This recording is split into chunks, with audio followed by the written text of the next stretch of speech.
day everyone! My name is Juvy Madelo and together with Michelle Tejada, we are going to discuss to you about the beginning of the taxation in the Philippines. The beginning of taxation in the Philippines. Ancient Filipinos already started paying taxes. So the reason why they paid taxes is for the protection that they get from their datus.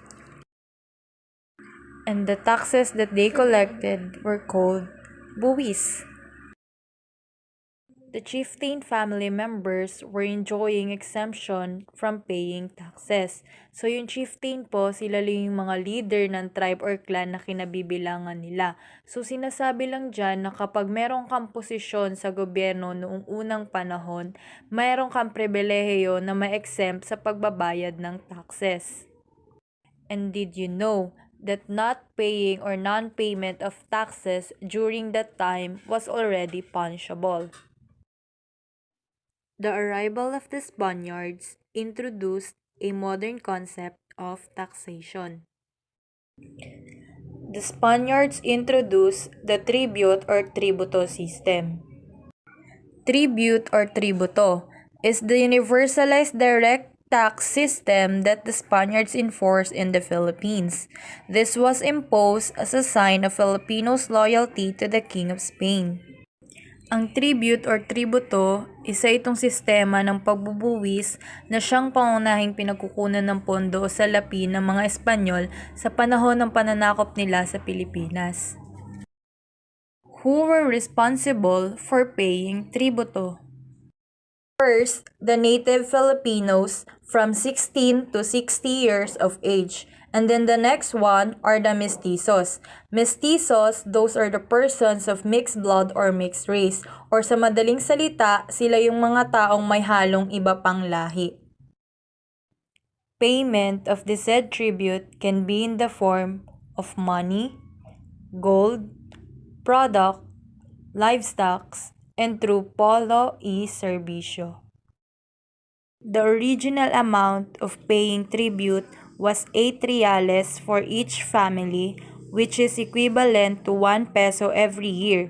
And as time goes by, this was early raised to 10 reales and became 12 reales, and subsequently, it became 15 reales. The reason why from 8 reales it raised to 15 reales, it's because of the other taxes that Filipinos must be paid off, such as the diezmos prediales. Diezmos prediales is a tax consisting of 1/10 of the produce of one's land, or ito yung buwis para sa mga sakahang lupain. And the other one was the sanctorum. Sanctorum is the tax being paid as support naman to the church.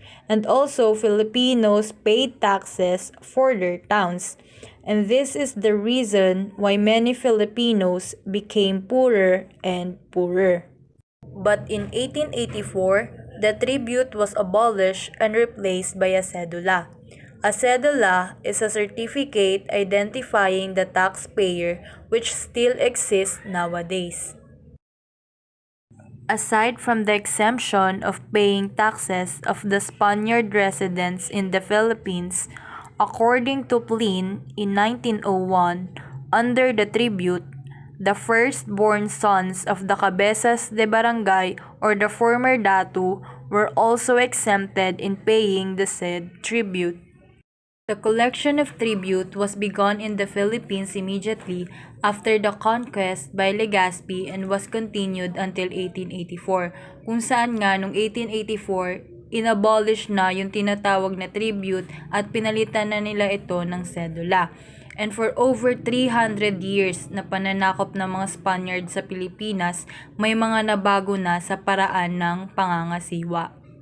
The native chieftains and cabezas de barangay or the datu was the originally responsible for the revenue system for the collection of taxes imposed to the people of their districts or territory. The collectors of tribute during the Spanish time. Cabezas de barangay. Cabezas de barangay are the collector of tribute for the 40 or 50 families under their charge and the local officials. Cabezas de barangay, sila yung mga dating datus o raha. Bilang pagkilala sa posisyon na meron sila noon, binigyan sila ng pribilehiyo ng mga Spaniards na hindi na magbayad pa ng buwis. Kapalit nun ay ang pangungulekta ng tributo sa kanyang mga nasasakupan. The alcalde mayor or alcaldes, he is the one responsible for the collection of the tribute for the province. Corregidores or captains, those are responsible for the collection within their municipality. It will be remitted through their hands to the treasury in Manila where the Gobernador General resides. All those three collectors were exempted in paying the said tributes. But, unfortunately, those collectors who were given the positions were able to enrich themselves by pocketing tributos while the peasants were left to be abused. That's why the rich became richer and the poor became poorer. Good morning, everyone. I am Tejada, and I was assigned to continue the discussion about the evolution and the importance of taxation. So before we will dig deeper to the discussion, we will recall first what is taxation. Taxation was running everywhere. It was very important in the development of the government. Through this taxation, it will help the government to work on its responsibility and in order for them to fund various public expenditures. Taxation was started during pre-colonial period. People bequeathed their shares to the barangay headed by Datu, but it was really just presented as contribution called handog or alay. This has been considered as a practice in rendering and supporting their government. Later on, Spaniards came in the Philippines. They introduced to us the Cedula Personal, which served as our certificate of identification. It was a piece of paper, served as a document for compulsory tax collection. It was also an evidence that we are forced to support both colonial government and the church organization. This cedula was an obligation of every resident in the island, regardless of their sex, and when they get already meet the legal age of 18 years of old.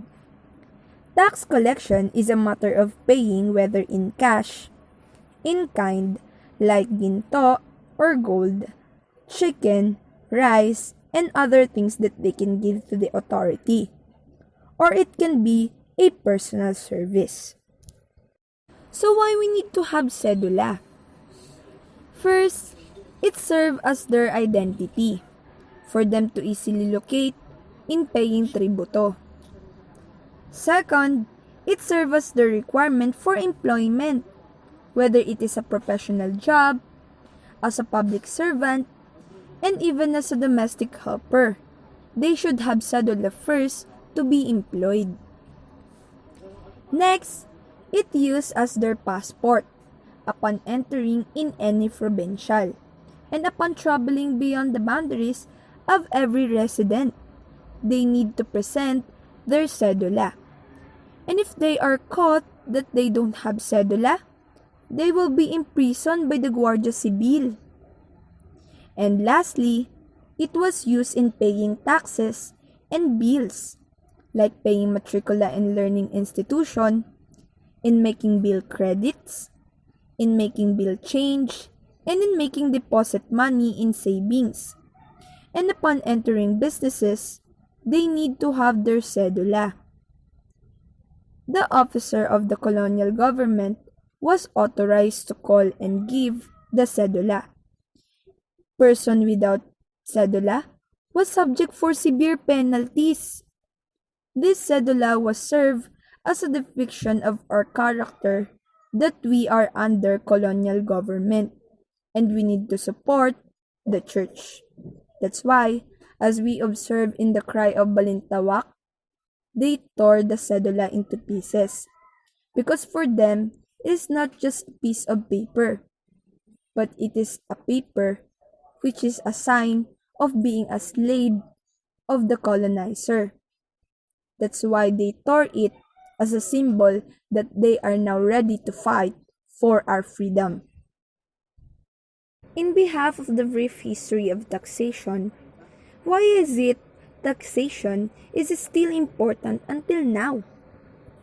From since then, taxation was very important to the state for its own function. It is important because the collection was also used to carry out many functions for its own member of the community, like expenditures on war, enforcement of law and public order, protection for the property, economic infrastructure, and other operation of the government. They use also the fund in public service, like educational system, the free book in the public schools, and we all know RTU students that we are recipients of free education. Healthcare system. We all know that we have PhilHealth here in the Philippines, so they use it there. Pensions for the senior citizens, for the PWDs, and porpies for those poor kids, and other benefits that we have. That's why we can have government without people, because people are one who's giving function to the government in supporting them by giving taxes. And government extend those money to the needs of the people in the community. It only means that it is not only the government who's key for success of the community. People in the community has the major responsibility for the innovation and the progress of its own hometown. It will always start with us. So before it's too late, do your part and be responsible to make the Philippine country live its freedom and continue its progress for the next generation. And that would be all. This is Michelle Tejada. Thank you, everyone.